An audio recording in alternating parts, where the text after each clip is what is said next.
They say the left hand, it drop mountains. They say the right hand, be slaying dragons.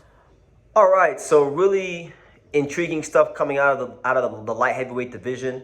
You know, it's pretty funny because I never even made a video about this fight, but David Morrell Jr. was supposed to fight Callum Smith on April 18th out there in Liverpool.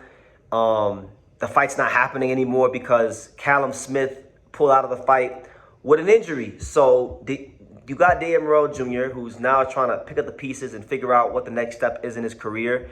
You know, it's, you know, David Morrell, funny enough, and it just kind of, it's snuck up on me because David Morrell Jr. has already been, he's already been at light heavyweight for almost 2 years now, because his first light heavyweight fight was against Hot Rod Raduvoye in August 2024. So it'll be 2 years in August of this year that he's already been at light heavyweight. Then he fought Benavidez and he lost to him. And then he fought Imam Katayev. And, you know, that was a close fight that could have went either way. A lot of people thought Katayev beat Morrell, myself included. But nonetheless, he got out of there with a split decision win. And, you know, he lived to fight another day. So he was signed to fight Callum Smith. That's not happening now. So what does David Morrell Jr. do? He has set his sights on probably, I would say, an even bigger name in the division and in British boxing, and that's in Ben Whitaker, because Ben Whitaker is an extremely polarizing figure in British boxing, and he's probably got one of the biggest social media followings of any fighter, you know, USA, America, just anywhere, just in the whole sport of boxing, right? So Morrell has called out Whittaker and stated the following, and I quote, "How are you older than me and you're still a prospect?"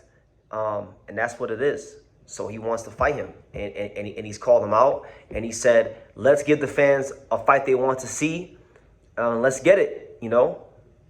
He's pretty much. So that's what it is. David Morrell Jr. wants to fight Ben Whitaker. Now, look, I like the fight, you know. I like the fight, and David Morrell Jr. is not wrong. He's not wrong, not one bit, not one iota. I mean, he's got himself. Morrell has 13 fights in the pro ranks. Ben Whitaker has 11 fights in the pro ranks, and David Morrell Jr. is the same age as Ben Whitaker. But you can't, in boxing, sometimes numbers are deceiving, because Ben Whitaker has not fought anything remotely close to the guys that Morrell was fighting. Because even like in Morrell's, you know, 4th, 5th, 6th fight, he was fighting guys like Alontes Fox and Lennox Allen, and, you know, he's fought way better competition. He's fought Benavidez. He fought Katayev. Ben Whitaker is fighting some guy named Brian Suarez, some mediocre guy named Brian Suarez that he's supposed to go in there and bash up all over Liverpool and look good doing it. So I don't know if he's ready for that kind of fight, but my thing is I would like to see this fight. I would love, and I would pay good money to see Ben Whitaker throw down with David Morrell Jr. because for a couple of reasons. Number one, I think Ben Whitaker he has a very high ceiling in terms of his talent level and his skills. Number two, I don't think David Morrell Jr. is really punching like that as light heavyweight. At 168, where he was a bigger guy and it was a bit rangier, I feel like it was easier for Morrell to have his way when he was a super middleweight. With Ben Whitaker, you know, at light heavyweight, he hasn't really carried that same power up. That's why, you know, Hot Rod gave him problems. That's why he lost Benavidez. That's why, you know, he barely scraped by Imam Katayev. So even though the gap in experience and the gap in, you know, just, I guess, professional know-how would seem to be very, very wide, I actually think because Morrell isn't punching to the degree at 175 that he was at 168, I think that him and Ben Whitaker would actually be a very good fight. And then you talk about Ben Whitaker, who's now with Andy Lee. Andy Lee has a great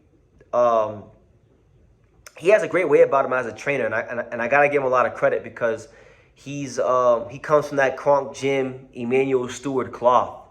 You know, he was a Kronk fighter. Emmanuel was his trainer, so in a sense, he was an Emmanuel Stewart understudy. And he has this way of instilling confidence in fighters. And Ben Whitaker, to me, he strikes, and maybe I'm wrong, but from talking to him the one time I met him in South Florida, and then, you know, just observing him from afar, he strikes me as a guy that is a quick learner. So whatever ideas that Andy Lee is giving him, I feel like he would pick up on those things very, very quick.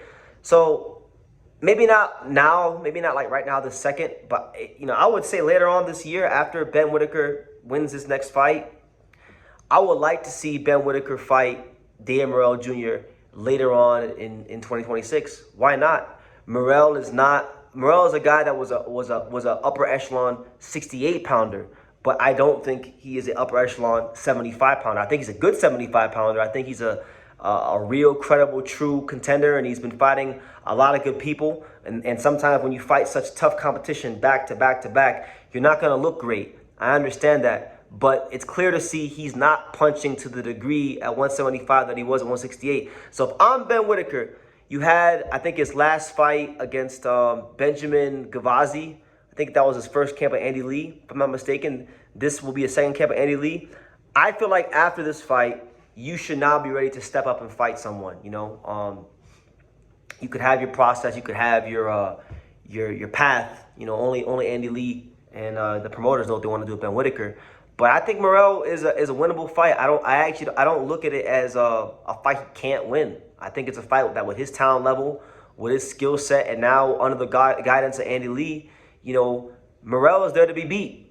And I honestly, even when Morell was getting ready to fight Callum Smith, I was kind of on the fence, going back and forth, because I felt like Callum Smith, even though I'm not the biggest fan of him, he would have had a chance, because I don't think Morell is punching like that at 75. And these guys are very, very big, and they get right on top of you. So I'm not even sure that he could outbox a lot of these guys. I don't think he can. So he's there to be beat. So he's calling you out. He's willing, ready, and able to step up and fight you.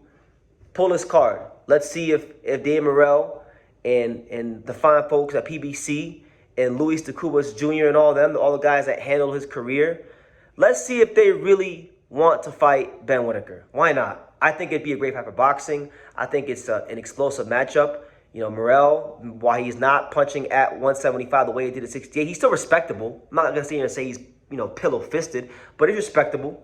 I just think Ben Whitaker, in terms of natural size, athleticism, speed, and those kind of things, is going to be a very, very tough assignment for Dan Morell Jr. if and when they want to fight. So because he's now made this a possibility by calling him out, I want to see it. What do you guys think? Leave your comments down below. How do you see Ben Whitaker versus Dave Morell Jr.? Let me know in the comments down below. I think it's a great fight, a dynamite fight for the light heavyweight division. Hopefully it can happen later on in 2026 after Ben Whitaker wins his next fight. But yeah, what do you guys think? Leave your comments down below, and I will see you in the next video. Want to say hello? Say hello. Can you say hi, Boxing Morrell? Hi, Boxing Morrell. Can you say True School Sports? Truth? Oh. Can you say True School Sports? Say True School Sports. Can you say The Untouchable? Can you say The Home of Boxing? The Home of Boxing.